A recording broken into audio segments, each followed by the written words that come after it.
So, hello, beautiful people. I'm Tracy here to recap Married to Medicine, season 4, episode 2. And this week's show was entitled Forecast Cloudy with a 100% Chance of Shade. So, this isn't going to take long because I swear there were more flashbacks from last season than there was actually new material for this show. So, let's get started. So, the show opened, we're at the office. I think Dr. Jackie and Dr. Simone share a office, and so they're at their office. And Dr. Jackie, she's meeting with the office manager.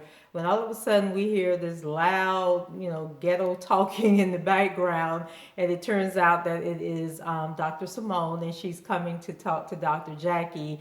So she kind of interrupts the meeting that Jackie's having with the office manager. She doesn't care.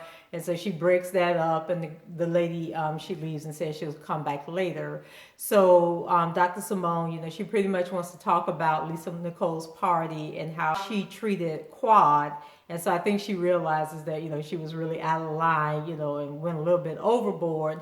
And so she lets Jackie know that she is going to meet with Quad, to talk about what went down. And so Jackie pulls out the prescription pad, and she's going to write Dr. Simone a prescription, and Dr. Simone, she snatches it out of her hand and rips it up. Dr. Jackie was like, okay, have it your way, but it was going to be for some Valium. So I think Dr. Simone probably do need to take it down a little bit. The next scene has us at Quad's house, and you can tell that she's kind of over her house guests, and she's regretting inviting them to come and stay with her. If you remember, she let her brother, the brother's girlfriend, and the baby move in with her. So they're basically disrespecting her house, and they're leaving a mess wherever they go. She's very particular, and she likes things in their place. And if you use a cup, she wants you to wash the cup and put the cup up, but they're not doing that. So the girlfriend, I can't remember her name, but she basically,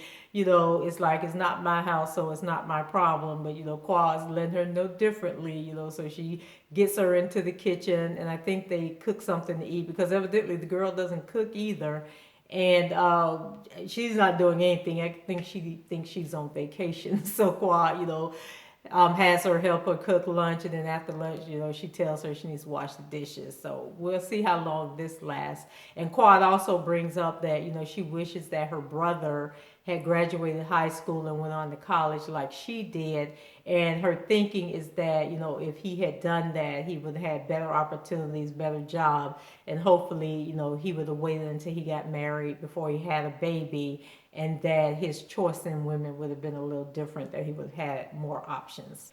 So next up is Toya, and she's about to have lunch with a friend of hers named Janice. And Toya likes to drink, and so she whips out the wine, but Janice lets her know that she's not drinking. And I believe she said that she wasn't drinking because she was pregnant. However, she turned around in the next sentence and said that she works out 2.5 hours in the morning and then another hour and a half in the evening. So she's either not drinking because she's pregnant, or she's not drinking because she's really conscientious about her weight and her fitness. So Janice wants Toya to know that she met Dr. Heavenly at an event, and that she felt that Dr. Heavenly was very disrespectful towards her and her husband, who is a doctor. I think that Janice works in her husband's practice, and she might be like an office manager or something. And Heavenly kind of like made some snide remark about that. And then Heavenly asked them, did they have any kids? And they said that they had 6 kids, and but 4 of the kids are his from a previous marriage. And then Heavenly made some comment about them being the real live Brady Bunch. So Janice didn't appreciate how Heavenly came across, and she wants to address the issue with Dr. Heavenly.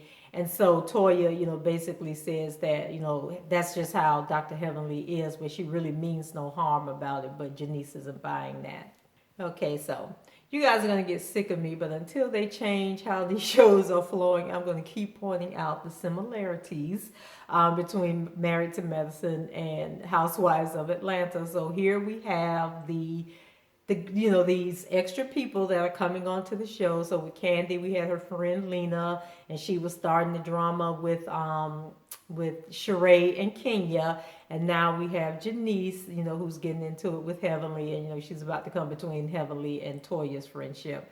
So just making that little comparison. And then there was another similarity because in Real Housewives of Atlanta, we had these little random lunch scenes where people who normally don't hang together decide to get together and have lunch and talk things over. And so then in Married to Medicine, we have a couple of lunch scenes. So the first one was with Quad and Simone. So Dr. Simone had promised that she was going to meet with Quad. So that's the first lunch scene that we have. And so she apologizes to Quad, and explains that she's really concerned because she knows how bad Dr. Gregg wants to have a baby. And she's letting Quad know that 1 in 5 couples that really want to have a baby and plan to have a baby are unable to conceive, and that, this can bring problems into the marriage. And that, since Dr. Gregg really wants to have a baby, that she thinks that, Quad really needs to take that serious.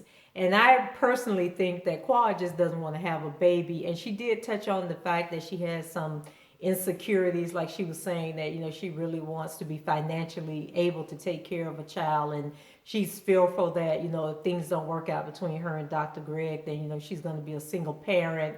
And, she doesn't want to be a single parent, but if she's forced to be one, she at least wants to be able to financially take care of the child. But I think that those are just, those are just excuses for the fact that for some reason she is just really terrified of having a child. And I don't know if she just doesn't really love Dr. Gregg, or if, maybe she really does believe that, something may happen and that she may not have her happily ever after. So over at Mariah's house, we find out that Mariah went roller skating and she had a little accident. So now she has her foot in the cast. And I think she said she broke her ankle or her foot in 2 different places. And so, she's riding around on one of those little scooters. And I remember my friend Tamala, she broke her ankle as well, I think in multiple places. And, she had to ride around on one of those scooters as well. And so Mariah is about to have lunch with Lisa Nicole again, these random pairings of people with these lunches. And so Lisa Nicole, she shares with Mariah that, she has baby fever. And then she goes into how Toya really made her feel bad at her celebration of life party, when she said that Lisa Nicole, wasn't a good mother, and that, she has a nanny. And I think there was actually a scene where the nanny comes in and Lisa Nicole was actually working with her son on some project. But then when the nanny came in, the kids went over to the nanny and they were in the kitchen. And so she calls her Aunt Daisy, but I don't know if she's actually a relative or if she's just hired help. And Lisa Nicole went into the fact that, if you're successful and you're making enough money, raising kids is hard work. So if you can afford to hire a cook and a nanny and a housekeeper and all that, that by all means, she thinks that you should have all those people there helping you. And then that way you can focus not only on your kids, but you can focus on your dreams and the things that you want to accomplish and get done in life. So one thing I liked about Mariah, she was supportive of Lisa Nicole's hopes to have another baby. I'm not sure she's aware of Lisa Nicole's health issues, but she told her if she wanted to have a baby, she should have a baby and not to pay any attention to Toya, because Toya has a habit of speaking out of turn, but she doesn't really mean what she's saying. Then Mariah mentions that she's having a party to bring all the girls together and mend broken fences. And I couldn't help but think about Portia. Portia wanted to bring everybody together, try and work everything out. But okay, we're going to roll with it. The next scene was with Toya and Dr. Eugene, and they're getting the kids ready in the morning time. And I don't know how old those kids are, whether they're like in preschool or maybe they're in elementary school. But whatever age they are, Toya asked Dr. Eugene to bring her a hot rag so that she could put it on the boy's head, so his waves, so she could wave his hair. And I'm thinking, okay, the little boy is a little too young for that, Toya, so I don't know what you got going on. But once she got Dr. Eugene and the kids out of the house, and one thing she did mention was that Dr. Eugene was working a lot of double shifts to pay off that tax bill. And I'm thinking, so he's going to work all these extra shifts and then he's going to be in worse condition than he was, because of course, the more income you have, the higher your taxes are. So I hope they aren't, digging a deeper hole for themselves. by him working these extra hours. And it might help if Toya got a job and used her job to pay off the tax lien. So after Dr. Eugene leaves with the kids, Toya calls Heavenly and she lets Heavenly know about her friend Janice and that Janice wants to talk to her about the conversation that they had and that she's upset. And, Dr. Heavenly is acting like, she doesn't know what Janice's problem is, that she didn't say anything or do anything out of order, and that, Janice must be overly sensitive. Dr. Simone and Cecil, they're at the North House. And so I think the North House is the house that Cecil bought, that he lives in with the kids. And so they're talking, and she's telling him about the invitation that she received from Mariah for the party, and that she's not going to be able to go because once again, an event is falling on her time to be on call at the hospital. So it's always convenient for Dr. Jackie and Dr. Simone when they don't want to attend something that they just happen to be on call on the night of the event. And so the two of them, they go on, and she was telling Cecil that her dad, if you remember, he's an alcoholic and has a lot of issues. And so he's being released from prison, and Dr. Simone is considering reconnecting with him. And she wants to get Cecil's opinion, and Cecil, basically tells her that he really likes her dad, and he thinks that her dad is a really great guy when he's not drinking, and he thinks it's a good idea that she wants to reconnect with him. And then back to Mariah's party. Mariah pretends like, she's all high class and got it going on, and she's just Miss Manners and perfect etiquette and everything, but why did she send out the invitations to her party via text message? They didn't even get like a written invitation. Everybody's walking around with these phones in their hands, and there's like this long invitation. So I don't know if she did like one of those event apps, where you can do the online invitations. But I'm still old school, and I just think if you're having a party and you're inviting people, that you should have some invitations made and sent out to them. But she went with the text message, and nobody seems to be upset or offended that they received the invitation that way. So back at Quads, and her and Dr. Greg are talking,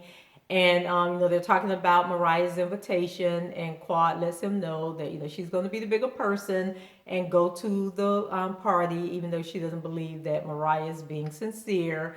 And then the conversation turns to their house guests, and how she's unhappy and feels like they're disrespecting her house, and maybe it was a mistake having another family move in. And then Dr. Greg, lets her know that she wasn't being very compromising when she invited them to come stay there, because evidently she didn't get his permission or asked, what he thought about it. She just told her brother and his family that they could move in, and Dr. Greg really had no say-so about it. And so while he was on the subject of her selfishness, he decided to bring up about having the baby again, so they had that typical talk that they keep having. And she lets him know that she's not ready, and then she kind of changes the subject, and they, go on to something else. And so it's the day of the party, and Mariah's getting ready, for her guests to come, and she has all her decorations, and it was a very colorful table setting, but it looked a little cheesy. But, she had a very nice menu. She was rolling off some things that they were having at that dinner that, sounded really good. And so she, I think she lets Aiden, her husband, know, or maybe it was the event planner, that everybody accepted the invitation except for Dr. Simone because she was on call. But I know Mariah probably is doubtful that she really did have to work. And then one of the other things was that everybody was asked to wear royal blue, and so all the women except for Dr. Heavenly showed up in their royal blue, and they looked very nice, and it was some real pretty dresses that the ladies had on. But I don't know why Dr. Heavenly had on that black jumpsuit with this big gaudy gold choker necklace that came down to here. So I don't know what she had going on, just being different and difficult just for the sake of being different and difficult. So the party went down in true reality TV fashion. Mariah, she gets up and she's giving this welcome speech, and I guess it was lasting a little too long because then Toya started making this snoring sound, let her know that she was boring everybody to death. And then we find out that she has assigned seats for everybody, and she has Quad sitting, closest to her, so they have like a little brief snarky little exchange, but she lets Quad know that she will be sitting in that seat next to her because she needs to keep her enemies closer than she keeps her true friends. So while they were at the dinner table, for some reason, Toya asked for some Patron. Now, Mariah let them know they didn't have any Patron. And then Toya reaches down into her bag and she pulls out this box. So I guess they sell Patron in the box like they sell wine in the box. But I was just like, girl, are you serious? And like, do you have a drinking problem that everywhere you go, you got to have some alcohol? Because remember, last week she was at Lisa Nicole's party complaining about, wasn't no liquor and they weren't dancing and, no music and all that kind of stuff. So Toya may want to check herself. And Dr. Heavenly offered to bless the food, but Mariah quickly told her no thank you and moved on to the next portion. I think they started serving the dinner or something. We see Lisa Nicole and she is drinking what looked like a Coca-Cola, and then Dr. Jackie comes over and tells her, trying to get pregnant, she should cut down on her sugar. But Lisa Nicole was like, well, for tonight, I'm going to drink this sugar and I'm going to enjoy it. And so I think next up was Toya decides for some reason, maybe it was after she had her first drink of Patron, that now would be a good time to bring up that Janice has issues with Dr. Heavenly, and so the party is ruined in like 3, 2, 1 because Janice wasn't holding anything back and she was letting Dr. Heavenly have it, and Dr. Heavenly was trying to come back, but she was no competition for Janice, and Janice was calling her all kind of names, telling her she was ignorant. I think she called her fat at one point and stood up and told her, she wished she had a body like hers, and it was just crazy. So they pretty much ruined Mariah's little party, and then Quad tried to interject, and she was basically letting Janice know that Dr. Heavenly can be a little crass at times, but she really doesn't mean any harm. So that's twice tonight where we've had someone's bad behavior being defended as, they're just being outspoken and they don't mean any harm. Because remember earlier, Mariah said the same thing about Toya. But I think that, if they're really friends, they need to check each other and let them know that, some things you just don't say. And when you realize you've offended somebody, just apologize, but Dr. Heavenly was trying to hold her on, and called Janice low class and, tell her she didn't know anything and that she didn't mean any harm and Janice must be insecure, about herself. And it was just a whole bunch of craziness going on. And like I said, they shouldn't have ruined Mariah's party like that. So Mariah tries to regain control and, pull the ladies back in. I think she even tried to do a toast to the future or something like that, but nobody was paying her any attention. And it looks like the fighting will continue into the next episode because that was the end of the show. So that's it for me. So that's it. Leave your comments below, rate the video, and subscribe to the channel if you haven't already. And don't forget to check out some of the other shows that I do recaps for. And until next time, take care and enjoy. Bye-bye.